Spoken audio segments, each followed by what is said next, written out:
Hello everyone, आपका स्वागत है तूफान 3.0 बैच में। अध्याय चल रहा था प्रकाश, परावर्तन एवं अपवर्तन। मैं हूं रमेश। पूरे अध्याय को हमने छोटे छोटे विषयों में बांट रखा था, जिसमें ये सारे विषय हमने कवर कर लिए थे। आज हमें आखिरी का ये दोनों विषय कवर करने हैं। अगर आपने हमारे साथ ये सारे विषय नहीं पढ़े हैं तो प्लेलिस्ट में जाकर आप सारी वीडियोस को देखते हुए आइए, आपको बहुत अच्छा लगेगा। हमने बहुत अच्छा कंटेंट दे रखा है आपकी बोर्ड परीक्षाओं को ध्यान में रखते हुए। चलिए आज की क्लास शुरू करते हैं। आइए समझते हैं कि गोलीय लेंस में किस तरीके से मापन किया जाता है। आप समझेंगे एक ग्राफ का जो सेंट्रल पॉइंट हमने बहुत बार स्टडी किया है कि जीरो होता है, उसके राइट साइड में अगर दाएं भाग में कोई मापन होता है तो उसे हम पॉजिटिव एक्स एक्सिस कहते हैं, बाएं साइड में होता है तो नेगेटिव एक्स एक्सिस कहते हैं, ऊपर की तरफ पॉजिटिव वाई एक्सिस और नीचे की तरफ नेगेटिव वाई एक्सिस। इसी प्रकार से अगर कोई मापन दाएं साइड में होता है तो उसे हम पॉजिटिव लेकर मापते हैं, पॉजिटिव मापते हैं।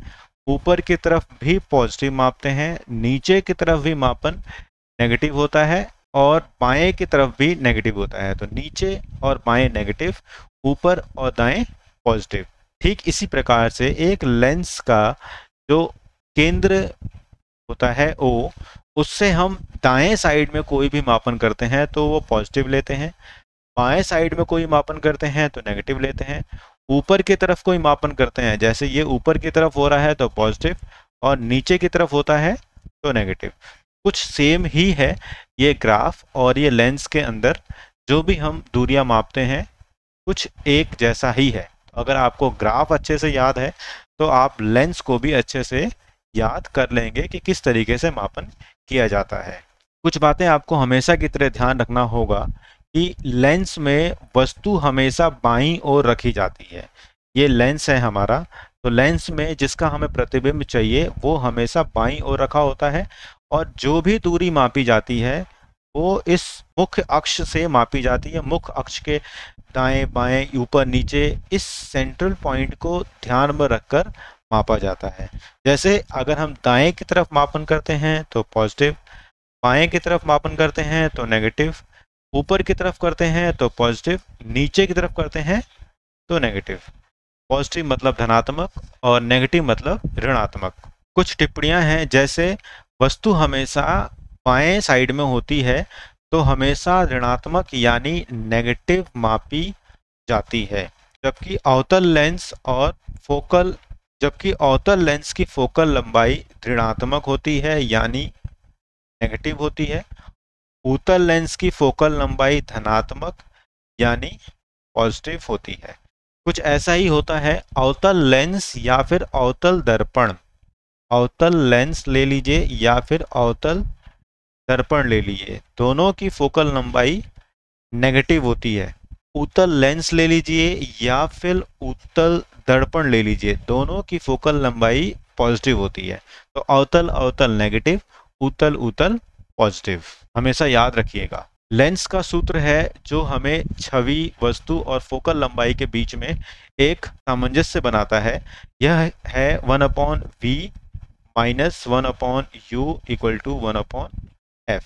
कुछ ऐसा ही होता है दर्पण का सूत्र, जिसमें होता है 1/v plus 1/u equal to 1/f।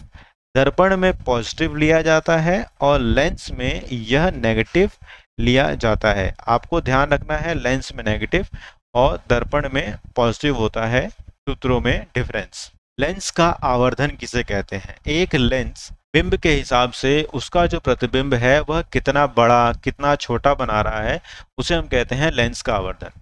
यह एक अनुपात है प्रतिबिंब की ऊंचाई और बिंब की ऊंचाई के बीच में। इसका कोई भी ऐसा यूनिट नहीं होता है। इसको हम इस तरीके से याद कर सकते हैं, HI मतलब प्रतिबिंब की ऊंचाई, HO का मतलब बिंब की ऊंचाई का अनुपात। इसको हम m इक्वल टू v/u में भी मापते हैं और मैंने यहाँ पर आपको एक साथ लिख दिया है m equal to HI/HO means प्रतिबिंब की ऊंचाई बटे बिंब की ऊंचाई, जो कि बराबर है प्रतिबिंब की दूरी और वस्तु की दूरी के। अब बात करते हैं लेंस की क्षमता। लेंस की क्षमता का मतलब लेंस जो है वह प्रकाश की किरणों को कितना अधिक मोड़ पाता है, बाहर की तरफ या फिर अंदर की तरफ।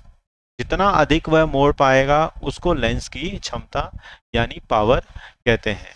इसको नापने का एक सूत्र है, पावर हमेशा फोकल लेंथ के उल्टी होती है यानी व्युत्क्रम होती है।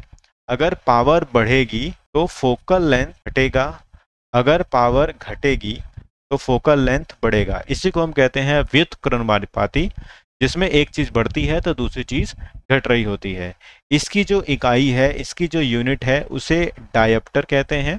लेंस का संयोजन यानी बहुत सारे लेंस आपके सामने रखे हों और उनसे मिलाकर कोई चीज बनाई जा रही हो, तो लेंस का जो संयोजन का फॉर्मूला है, P टोटल पावर जो होगी वो सभी लेंसों की पावर को जोड़ने के बाद हमें पता लगेगी।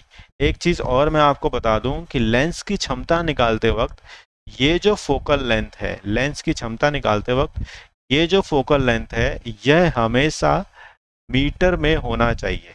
अगर मिलीमीटर में है या सेंटीमीटर में है तो उसे आप पहले मीटर में बदलिए, उसके बाद जाकर लेंस की क्षमता निकालिए। उम्मीद करता हूं कि आपको ये पूरी क्लास बहुत अच्छे से समझ में आई होगी। ये अध्याय हम खत्म कर चुके हैं। अगला अध्याय हम मानव नेत्र और रंग बिरंगा संसार शुरू करेंगे। आप अपने सहपाठियों को बताइए कि यहाँ बहुत अच्छी क्लास चल रही है। चैनल को सब्सक्राइब करिए, वीडियो को लाइक करिए। वीडियो को आखिर तक देखने के लिए आपका दिल से बहुत बहुत धन्यवाद।